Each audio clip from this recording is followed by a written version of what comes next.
Jenny from the bookstore did a interview with a friend of hers, a Yeshiva student in Israel, regarding the whole temperature after these young people have been were killed and then found. So let's go ahead and go to that. I think you're going to enjoy this. Hi everyone. If you've been following the world news, you know that 3 weeks ago, 3 Israeli teenagers were kidnapped by Hamas terrorists in the West Bank. On Monday of this week, the teenagers' bodies were recovered, and it is now known that they were shot almost immediately after being taken captive. I'm joined today by a good friend in Israel, Ariel Trink. He's called via Skype to talk to us about his thoughts and perspective in the current situation in Israel. Ariel is a former lone soldier. He's currently a student at Bar Ilan University in Tel Aviv.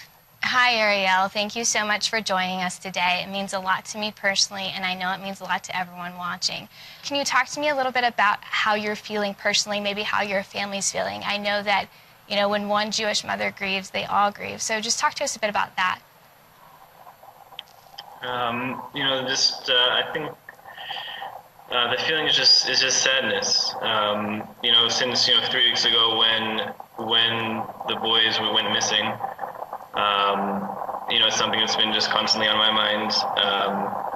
I know speaking to my family, my friends, and it's something that everyone was thinking about. Yeah. And then when they found the bodies a few days ago, it just turned into, it's just depressing, a feeling of sadness. And you got it exactly right when you said I think that the Jewish people, in general, and especially in Israel specifically, there's a definite sense of family, of oneness, interconnected, and when something like this happens, it just really hits home. So I don't know if everyone is aware of this, but last night there was a revenge killing in Jerusalem. 3 Jewish Israelis took a Palestinian teenager and beat him to death and then burned his body and put it in a forest in Jerusalem. And I just want to know your thoughts on this and if your leaders have addressed this. Has Bibi Netanyahu addressed the nation? I mean, because we have 4 teenagers dead for no reason. That's true. I think, first of all, from what I've read and from what I understand, the jury is still out on exactly what happened and how this boy was killed. I know that there have been condemnations, from every part of the political spectrum, especially in Israel. I think I know that Prime Minister Netanyahu has ordered the police to investigate to find out what exactly happened. I can only hope that this was not a revenge killing. It would go against everything that the Judaism that I believe in, that I know, and it's just a terrible thing. Okay, so right now, so many of our viewers and Christians all around the world, especially in America, are praying for the Jewish people, and you are in our hearts, and we're fiercely loyal to you in our hearts. But I want to know if there's something else we can do besides prayer. Is there a Facebook page or are there websites that we can go to offer virtual condolences or financial support?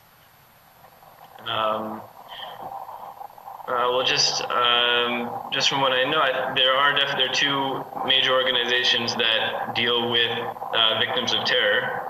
One of them is the One Family Fund, and the other one is the Kobe Mendel Foundation. So in terms of helping out, you can definitely go to those websites and see what you want. On the otherwise, just in social media, I think when you hashtagging the names of the boys will let other people see that you are thinking of them. Right. Okay, last question for you. I personally feel that a Jewish-Christian alliance is crucial for the survival of the Jewish state, not solely for religious purposes, but because Israel is an outpost for democracy in the Middle East. So you are part of the next generation that will lead Israel. You have a bright future ahead of you. So what can we do as supporters of Israel? Like, what is your vision for Israel, and how can we be instrumental in that vision? Well, I think that especially after this situation, one can only hope that as soon as possible, that peace will come to the region, that agreements will be made, and that consensus can be reached. I know that from my point of view, and the Israelis are definitely ready and more than ready to come to an agreement. Besides that, in a more general view, as Jews, I think we believe that we are tasked with a mission that we call Or LaGoyim, in English, to be a light unto the nations. And I can only hope that personally that I will be able to fulfill this ideal. All right. Well, Baruch Hashem, thank you. Thank you so much, Ariel. We really appreciate it. And God bless you. Thank you.